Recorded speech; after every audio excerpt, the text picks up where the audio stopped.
Good morning students. हम अपनी पिछली कक्षा में हिंदी 1 में चैप्टर 12 यानी कि सर्वनाम के बारे प्रोनाउन के बारे में पढ़कर ज़रूर समझ गए होंगे। तो आज हम चैप्टर 13 विशेषण यानी कि एडजेक्टिव के बारे में जानेंगे।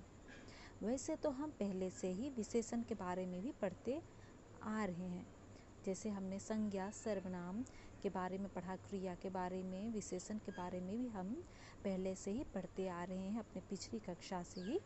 तो हम अच्छी तरह से विशेषण के बारे में भी जानते हैं। तो आज हम फिर से एक बार विशेषण यानी कि एडजेक्टिव के बारे में जानेंगे और समझेंगे। तो चलिए अब हम पाठ की शुरुआत करते हैं और विशेषण यानी कि एडजेक्टिव के बारे में फिर से पढ़ के जानते हैं। तो इस वीडियो के साथ साथ हम अपना पाठ्य पुस्तक भी देखते जाएंगे तो हम अच्छी तरह से समझ सकेंगे। परिभाषा: संज्ञा एवं सर्वनाम की विशेषता बताने वाले शब्द का विशेषण कहते हैं। जो संज्ञा एवं सर्वनाम शब्द की विशेषता बताते हैं तो उसे हम विशेषण कहते हैं। जैसे क है हरीश ताजे फल लाया है, ख उजाला घोड़ा दौड़ रहा है, ग आम मीठा है, घ छोटा बालक पढ़ रहा है। तो ऊपर के वाक्यों में ताजे, उजाला, मीठा, छोटा आदि शब्दों से आम, घोड़ा, फल, बालक की विशेषता प्रकट हो रही है। अतः ये सभी शब्द विशेषण हैं। विशेष्य: जिन संज्ञा अथवा सर्वनाम शब्दों की विशेषता बताई जाती है उन्हें विशेष्य कहते हैं। जैसे उजाला घोड़ा, इस वाक्य में उजाला शब्द विशेषण है और घोड़ा संज्ञा शब्द की विशेषता बताई जा रही है, अर्थात घोड़ा विशेष्य है। तो हम विशेषण किसे कहते हैं हम समझ गए हैं कि विशेषण क्या है, संज्ञा एवं सर्वनाम की विशेषता बताती है। जो शब्द संज्ञा और सर्वनाम की हो उसकी विशेषता बताने वाले शब्द को ही विशेषण कहते हैं। जैसे हमने देखा कि हरीश ताजे फल लाया है, तो ताजे तो उसका विशेषता बता रही है कि फल की विशेषता ताज़ा फल है। आम मीठा है तो इसका विशेषता क्या है, मीठा आम। उजाला घोड़ा, घोड़ा कैसा, उजाला। छोटा बालक, बालक किस तरह का, छोटा। तो ये सभी के बारे में उसका विशेषता बताया, यानी कि संज्ञा और सर्वनाम की विशेषता बताया। तो आगे हम देखेंगे विशेषण के प्रकार। तो विशेषण 4 प्रकार के होते हैं। पहला है गुणवाचक विशेषण, दूसरा है परिमाणवाचक विशेषण, तीसरा संख्यावाचक विशेषण और चौथा संकेतवाचक विशेषण। तो गुणवाचक विशेषण मतलब विशेषण के 4 प्रकार हैं: गुणवाचक विशेषण, परिमाणवाचक विशेषण, संख्यावाचक विशेषण और संकेतवाचक विशेषण।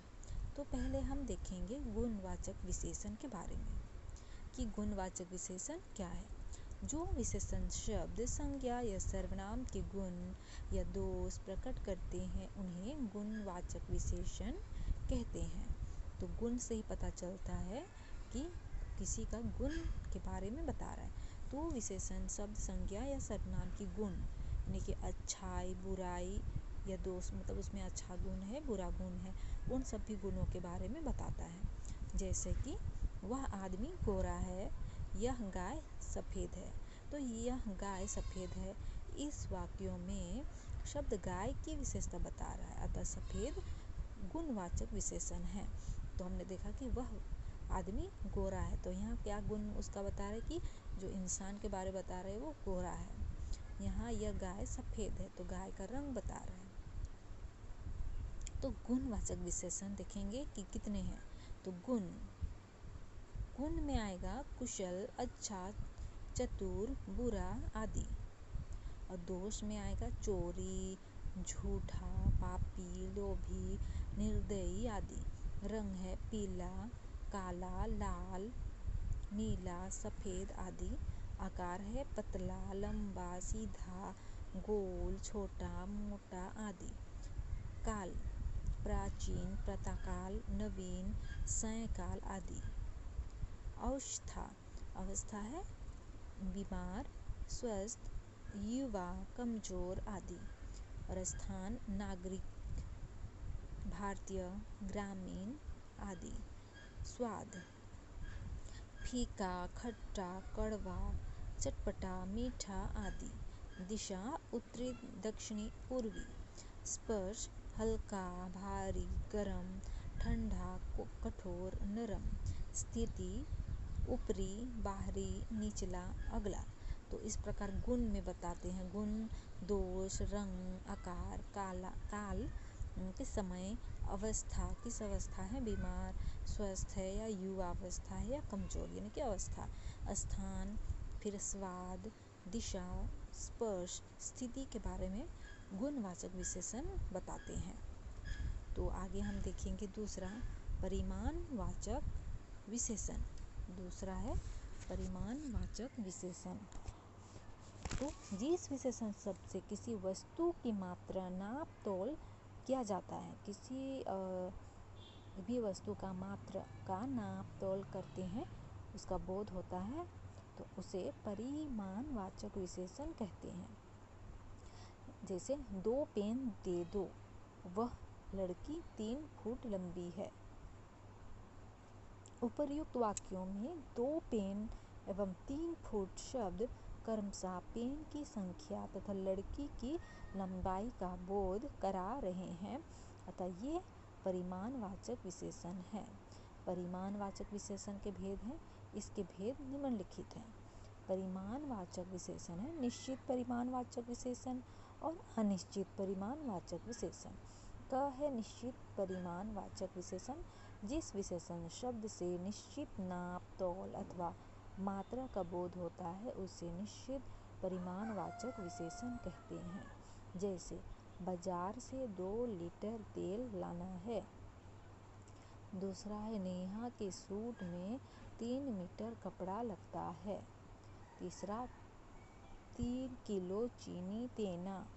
यहाँ तेल, कपड़ा और चीनी के निश्चित परिमाण यानी कि मात्रा के बारे में संकेत किया जा रहा है, जो हमें निश्चित रूप से पता है, जो जिसकी जानकारी हमें निश्चित रूप से अच्छी तरह से होती है, तो हम उसे निश्चित कहते हैं, यानी कि निश्चित परिमाण वाचक विशेषण कहलाएगा। जिसका माप तोल यानी कि कितना हमें उसकी मात्रा का पता ठीक से चलता है, तो यह निश्चित परिमाण वाचक विशेषण होगा। आगे हम देखेंगे ख अनिश्चित परिमाण वाचक विशेषण। तो अनिश्चित परिमाण वाचक विशेषण जिस विशेषण से अनिश्चित नाप तोल अथवा मात्रा का बोध है, यानी कि अनिश्चित परिमाण वाचक से हम समझ सकते हैं कि जिसके बारे में हमें मात्रा के बारे में ठीक से जानकारी नहीं है, अनिश्चित रूप से हमें है, यानी कि उसकी ठीक से जानकारी नहीं है, निश्चित नहीं है। तो जिस विशेषण से अनिश्चित नाप तोल अथवा मात्रा का बोध होता है, उसे ही अनिश्चित परिमाण वाचक विशेषण कहते हैं। जैसे कुछ लोग खेल रहे हैं, टोकरी में बहुत आम है, थोड़ी खीर और देना।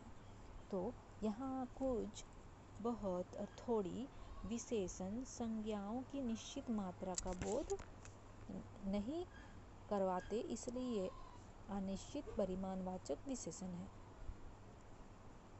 तो अनिश्चित और निश्चित में हम समझ गए होंगे कि परिमाणवाचक विशेषण में 2 हैं, निश्चित और अनिश्चित परिमाणवाचक विशेषण, जिसमें हमें निश्चित का अर्थ हमें पता है कि जिसके बारे में अच्छी तरह से हमें जानकारी होती है, और अनिश्चित मतलब हमें ठीक से किसी चीज़ के बारे में पता नहीं होती है।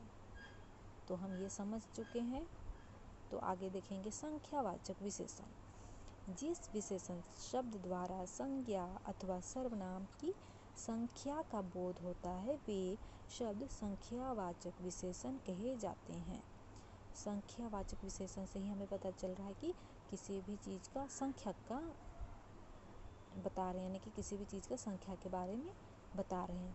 तो जिस विशेषण शब्द द्वारा संज्ञा अथवा सर्वनाम की संख्या का बोध होता है, वे शब्द संख्यावाचक विशेषण कहे जाते हैं। जैसे 2 लड़के छत पर बैठे हैं, 2 औरतें काम कर रही हैं। तो यहाँ संख्या बता रहा है, संख्यावाचक विशेषण के प्रकार है। इसके निम्नलिखित प्रकार हैं। संख्यावाचक विश्लेषण निश्चित संख्यावाचक और अनिश्चित संख्यावाचक। जिस प्रकार से परिमाणवाचक विशेषण के दो भेद हैं, निश्चित और अनिश्चित, उसी प्रकार से संख्यावाचक विशेषण के भी दो भेद हैं, निश्चित संख्यावाचक और अनिश्चित संख्यावाचक। तो निश्चित संख्यावाचक जिस विशेषण शब्दों से निश्चित संख्या का बोध होता है उसे निश्चित संख्यावाचक विशेषण कहते हैं। और जैसे कि हम कह सकते हैं निश्चित में उदाहरण है, पेड़ पर 2 बंदर बैठे हैं, राम अब 2 गुना काम कर लेता है।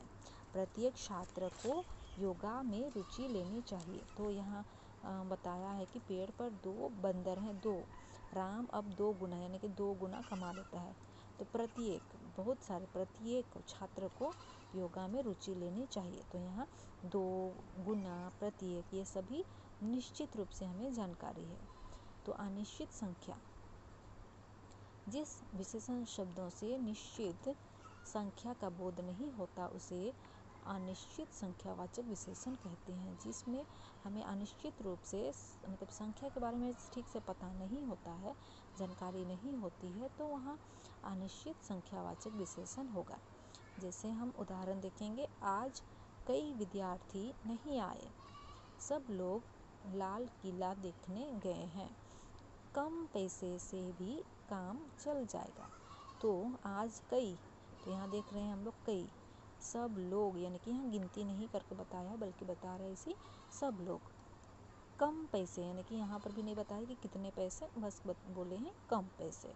तो यहाँ देखते हैं कि उदाहरण कई, सब, कम, तो ये सभी अनिश्चित संख्यावाचक को दर्शा रहे हैं। निश्चित रूप से जानकारी नहीं होने के कारण इस तरह का बोला जा रहा है। तो आज के लिए हम इतना ही पढ़ते हैं। अब कक्षा में हम आगे पढ़ेंगे और अच्छी तरह से विशेषण के बारे में समझेंगे। जहाँ तक हमने पढ़ा है वहाँ तक आप अच्छी तरह से एक बार फिर से पढ़िए और अच्छी तरह से समझ लीजिए, आपको अच्छी तरह से पूरा समझ में आ जाएगी।